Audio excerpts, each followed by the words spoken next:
पश्चिम बंगाल के चुचुड़ा इलाके में एक मानसिक रूप से असंतुलित युवती को चुचुड़ा थाना और सामाजिक संस्था आरोग्य के संयुक्त प्रयास से रेस्क्यू किया गया। युवती बीते 2 दिन से बांदेल चर्च के पास घूम रही थी। स्थानीय लोगों की सूचना पर रेस्क्यू अभियान चलाया गया। युवती को अस्पताल में भर्ती कराया गया।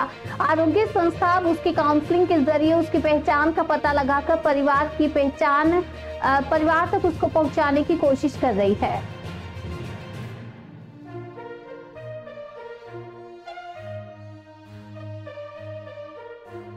দাদা, দেখা গেল আরোগ্যের কর্মী এবং পুলিশ প্রশাসনের সহায়তায় একজন ভদ্রমহিলাকে উদ্ধার করা হলো। যদি বিষয়টা নিয়ে একটু বলেন কি হয়েছে? আজকে দুপুর ঠিক 1টা থেকে 1:30 নাগাদ আমাদের ব্যান্ডেল চার্চ এলাকার বেশ কিছু মানুষ, ওখানকার ব্যবসাদার বা ওখানকার কিছু মানুষ যারা ওখানে প্রতিনিয়ত থাকেন বা যাতায়াত করেন, তারা ফোন করে বললেন একটা 20-22 বছরের একটা মেয়েটা মানসিক ভারসাম্যহীন 2 দিন ধরে নাকি ওখানটায় ঘোরাঘুরি করছে। যেহেতু মেয়েটার বয়সও কম, রাতের বেলা বিভিন্ন রকম অসামাজিক লোকজনও রাস্তাঘাটে থাকে, সেই জায়গায় আমাদেরও আর কি খুব লাগলো ব্যাপারটা, আর কি টাচি ব্যাপার।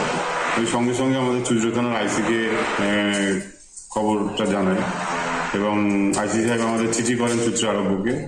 আমাদের ভলেন্টিয়াররা প্লাস চুচুড়া থানার লেডি পুলিশ এবং অন্য কনস্টেবল সহ তারা যায়, গিয়ে মেয়েটাকে ব্যান্ডেল চার্চে সংলগ্ন থেকে উদ্ধার করে নিয়ে আমরা চুচুড়া হাসপাতালে আপাতত ট্রিটমেন্টের জন্য, চিকিৎসার জন্য আমরা ভর্তি করতে নিয়ে যাওয়া হয়েছে, ভর্তি করা হবে।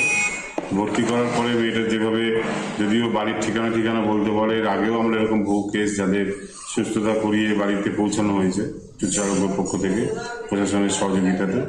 এই ক্ষেত্রটাই যেহেতু মেয়েটার বয়স 20-22 বছর বয়স, সেটি একদমই কম বয়স, রাস্তাঘাটে এরকম ঘোরাঘুরি করবে, পড়ে থাকবে, 2 দিন ধরে পড়ে আছে ওখানে। আমরা প্রশাসনের সহযোগিতা নিয়ে চেষ্টা করবো মেয়েটাকে সুস্থ করে বাড়ির পরিবারে যাতে করবো।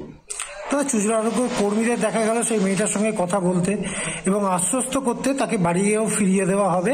তাদের সঙ্গে যেতেও বললো চুচুড়া আরোগ্য কর্মী এবং পুলিশ প্রশাসন। এরকম শুধুই অল্প বয়সী বলে না, বয়স্ক বা অনেক মহিলারা যারা স্মৃতিশক্তি হারিয়ে ফেলেছে, এরকম বহু মানুষকেই আমরা আরোগ্যের মাধ্যমে হাসপাতালের সহযোগিতায়, প্রশাসনের সহযোগিতায় তাদের বাড়িতে পৌঁছেছি। এক্ষেত্রেও আমরা চেষ্টা করব, চেষ্টার আমাদের ত্রুটি থাকবে না। আমাদের ডিস্ট্রিক্ট হাসপাতাল, আমাদের জেলা প্রশাসন, চুচুড়া থানা প্রত্যেকেই এই ব্যাপারগুলো সহযোগিতা করে। আমরা চেষ্টা করবো মেয়েটাকে সুস্থ এবং স্বাভাবিক করে, যদি ওর মেয়ের বাড়ির ঠিকানা বলতে পারে, আমরা যোগাযোগ করে বাড়িতে পৌঁছি।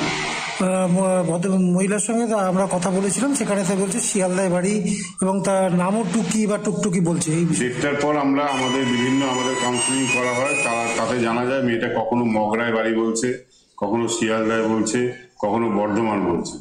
কোন জায়গাটায় প্রপার বাড়ি সেটা আমাদের একটু দেখতে হবে। দেখে লোকাল প্রশাসনের সঙ্গে কথা বলে, যদি প্রকৃতই শিয়ালদায় বাড়ি হয় শিয়ালদাতে যোগাযোগ করা হবে, যদি মগরায় হয় মগরায়, পান্ডুয়ায় হয় পান্ডুয়ায়। চেষ্টা করবো আমরা বাড়ির লোকরাকে তুলে দিতে। তুমি কিভাবে এলে? এমনি চলে এসছো? তাহলে ও বাড়ি কোথায়? বাড়ি তোমার বাড়ি শিয়ালদা। কবে এসছো এখানে? হ্যাঁ, তুমি একাই এসছো? তোমাকে কেউ নিয়ে এসছে এখানে? বাড়িতে কেউ আছে? বাড়িতে কেউ নেই? তাহলে এখানে কোথায় ছিলে তুমি? এখানে কোথায় ছিলে? হ্যাঁ, তাহলে মানে কিছু খাওয়া দাওয়া করেছো? কি খেয়েছো? কোথায় খেলে? সব জায়গায় তোমায় খেতে দিয়েছে সবাই? তোমার নাম কি? ডাক নাম টুকি, ভালো নাম টুকটুকি। ডাক নাম টুকি আর ভালো নাম টুকটুকি। বাবার নাম কি? এম কি? বিশ্বাস। এম বিশ্বাস। মায়ের নাম? মায়ের নামও এম বিশ্বাস। তোমার ভাই বোন? দু ভাই দু বোন। বাড়িতে যাওয়ার ইচ্ছা আছে? বাড়িতে যাবে? বাড়ি যাবে? আচ্ছা আচ্ছা। দাদা, দেখা গেল আরোগ্যের